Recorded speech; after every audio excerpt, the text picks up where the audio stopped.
But oddly enough, they still speak Spanish.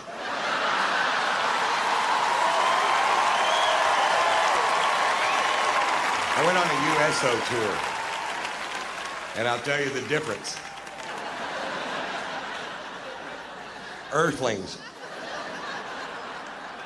I was in Germany for 10 days doing shows for troops going into and coming out of Iraq and Afghanistan, and they asked me to go to Iraq, and I was like, fuck you. I'm not going to that shithole. I'm 50 and fat. I'll get shot. I couldn't dodge a goddamn donut if you threw it at me.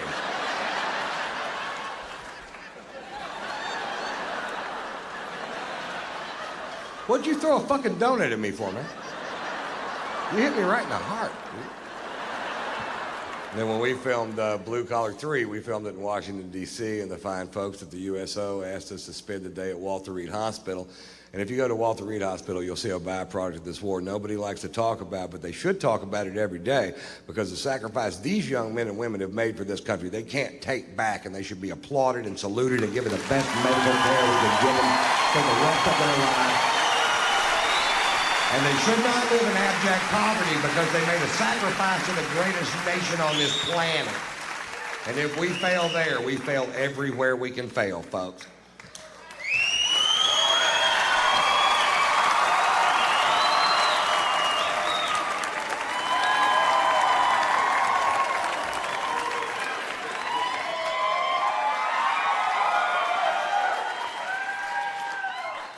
To the troops, guys. Cheers.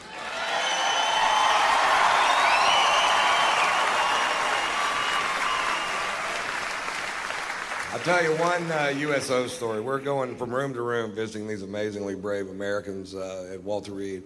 Me, Jeff Foxworthy, Bill Engvall, Larry the Cable Guy. We go to this kid's room, and this kid is mangled. I don't know what they'll ever do for him. The only way he could talk was to hold a finger over a hole in his throat. And he breathed in, and he wouldn't use a lot of words, but what he said was very poignant and very funny. And I was just sitting there admiring him, going, who the fuck is this kid to be this brave, you know? And I carry a man bag, and in the bag are cigars and cigar cutters and lighters and reading glasses and sunglasses and Tampax and my wife's titties and all the things I need to make it through an afternoon.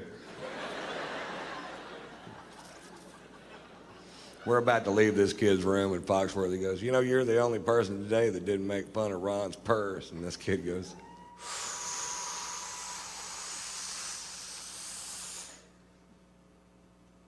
pussy.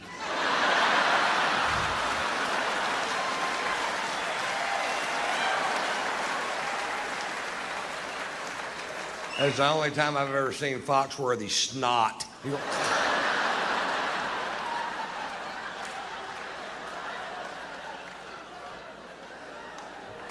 He called you a pussy, dude.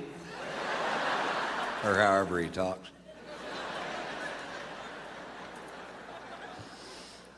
I love this country. I don't think this country's perfect, but I don't think any country is. And I think there are ways I could help improve this country, but nobody in Washington will listen to me because of my behavioral problem. There are three ways I think I could improve this country. I could improve the heightened state of awareness system in this country. I could help fund the war in Iraq. And there's an immigration problem. They want to build a wall all the way from the Gulf of Mexico to the Pacific Ocean, to a specific ocean, which they've already chosen.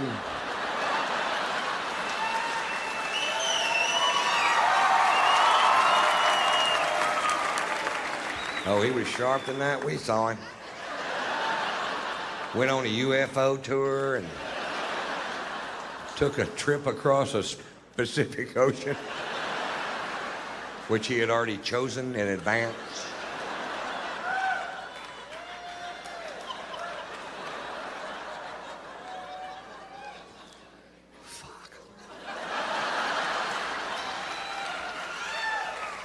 Folks, I believe in my heart that the Department of Homeland Security's color-coded heightened state of awareness system might be the most useless thing ever shoved down the throats of the American people. In all my travels, I've yet to meet one person that knows what to do different if the heightened state of awareness is yellow or orange or yellow. Nothing ever happens anyway. I haven't met one person that knows that there are 5 heightened states of awareness in this country. Did you know that, sir? Fuck no, you didn't. Oh, no. Blue, green, yellow, orange, and red. Apparently, when the heightened state of awareness is blue, you don't even need sunscreen. You can just walk outside naked. You can't even burn my cock.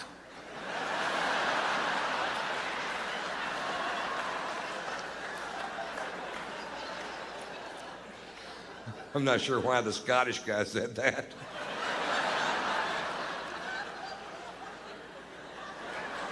You can't even burn my cock.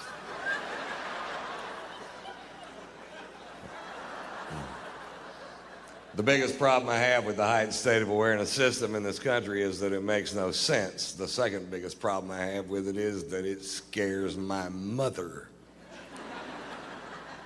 Thanks.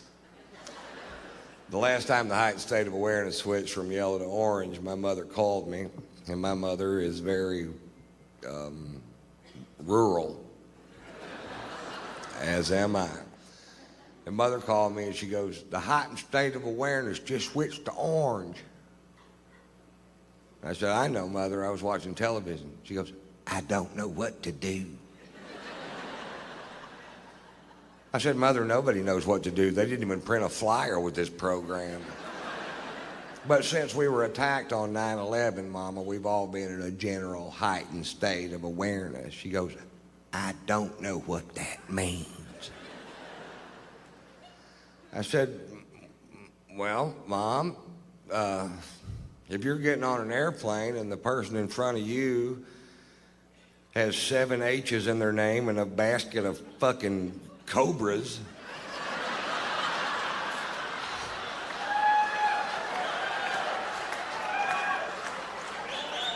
check their shoes for fuses. And that's not racism, that's profiling. And you have to do some profiling. You can't frisk 10 grandmothers just so you can pretend that that guy doesn't look suspicious. Bullshit. Go frisk his ass. When he gets all pissed off, go, sorry. And if he's still pissed off after that, go, hey, you wore the turban to the fucking airport, buddy. Yep. Buy a John Deere cap for travel days. Fuck, I don't know.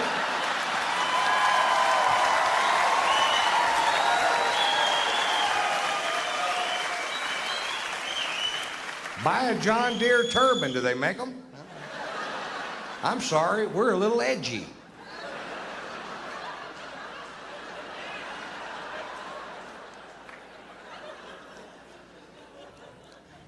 If I were in charge,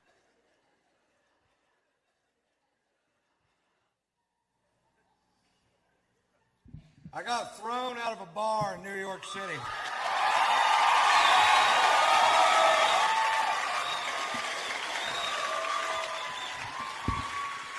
Now, when I say I got thrown out of a bar, I don't mean somebody asked me to leave.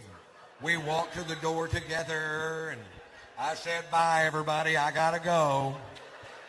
6 bouncers hurled me out of a nightclub like I was a frisbee. Those big old bouncers that go home every night, watch Roadhouse, and beat off. You know what I'm talking about? Patrick Swayze's hitting another guy.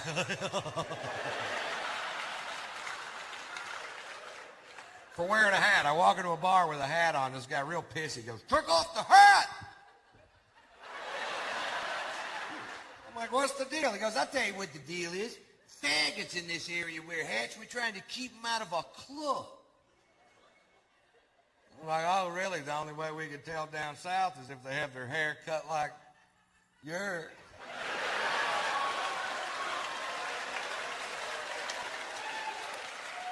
And he got all pissed. But he walked away, and I took the hat off, and like an hour later, I'd been drinking, and I forgot. You ever forget? It happened to me. I put the hat back on. The guy comes over to me. Now, I'm between 6'1" and 6'6", depending on which convenience store I'm leaving. I weigh 235 pounds. This guy comes over to me, poking me in the shoulder with two fingers, says, "You're out of here." I'm like, "I don't think so, Scooter." And I was wrong. They hurled my ass. And then they squared off with me in the parking lot, and I backed down from the fight because I don't know how many of them it would have taken to whip my ass. But I knew how many they were going to use. It's a handy little piece of information to have right there. Overkill. Well, they called the police because we broke a chair on the way out the door, and I refused to pay for it. The cops showed up, and at that point, I had the right to remain silent, but I didn't have the ability.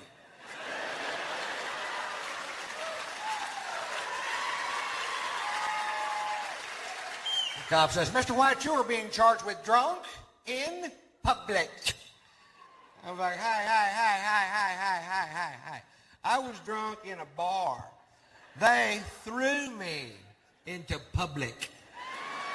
I don't want to be drunk in public. I want to be drunk in a goddamn bar, which is perfectly legal. Arrest them.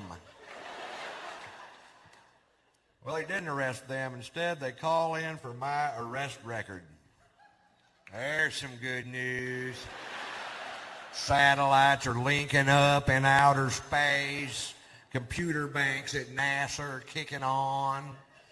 There's a telegraph in Fritch, Texas going beep, beep, beep, beep, beep, beep, beep, beep, beep,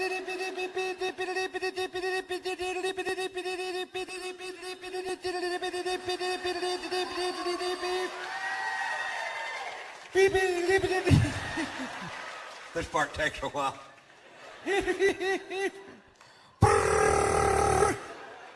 Shorthand.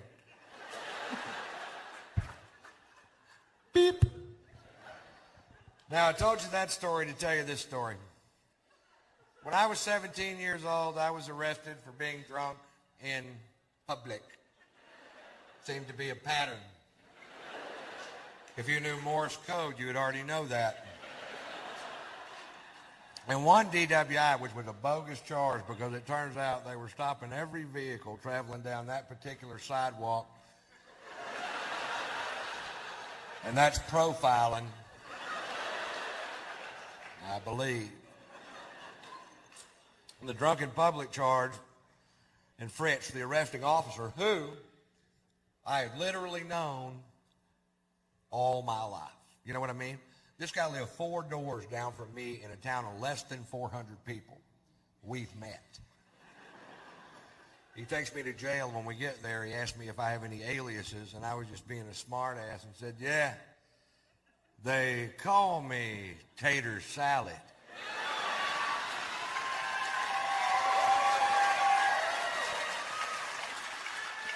17 years later in New York City, I'm handcuffed on a bench with blood coming out of my nose. This cop goes, "Are you Ron Tater Salad White?" You caught me. You caught the tater. You can take down those roadblocks now. I call my son Tater Tot. And Poot.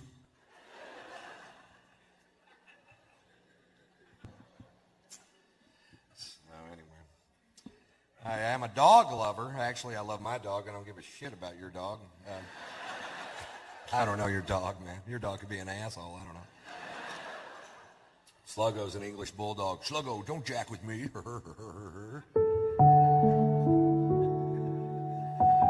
You know what I do to him when he's asleep? I lift up those big old huge bulldog jowls and I hide M&Ms and shit in there. He wakes up in the morning like, "It's gonna be a good day, Tater." He calls me Tater. He's a great dog. He's sick right now, which is a pain in the butt, because if he gets sick, you can't just feed him medicine. He'll spit it out. You gotta hide it in a piece of cheese. I studied him out last year for pick of the litter, and I put him with the female dog for a couple of weeks, and then to make sure it took, I took him down to the veterinarian's office and had artificial insemination done twice. Now, for those of you that don't know, that's where they obtain the semen from Sluggo and put it in the female dog. it don't take shit to get old Sluggo to go to the vet. He loves the place. I went down there, the veterinarian had the audacity to say to me, Mr. White, if you'll just come on back here, we'll show you how to do this. And next time you don't have to bring in the dog, you can just bring in the semen. I went, that's okay. You go ahead and jack off the dog. He follows me around too much as it is. Like I'm going to spend the rest of my life with this bulldog. Jack me off! Get out of here, we got company. You did it the other day. Do it yourself, I don't have any thumbs. I don't have any goddamn thumbs. Now jack me off, you piece of shit.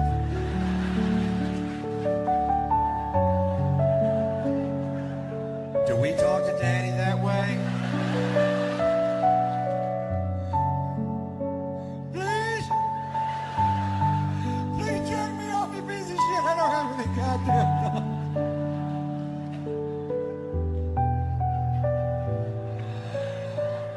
I've lost my mind, haven't I?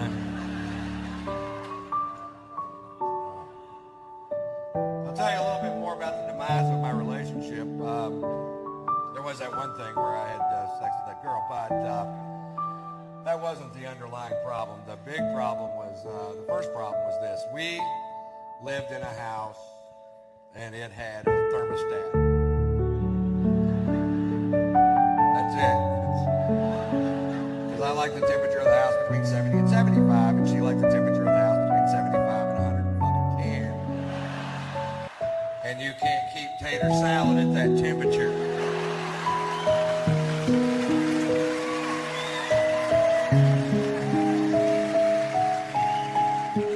Thought about her. She was psycho. Psycho women love me. We have an argument one night about the temperature of the dwelling. She goes outside with a butcher knife and cuts the tires on my truck. So I drug up an old Polaroid and entered her in Hustler's beaver hunt.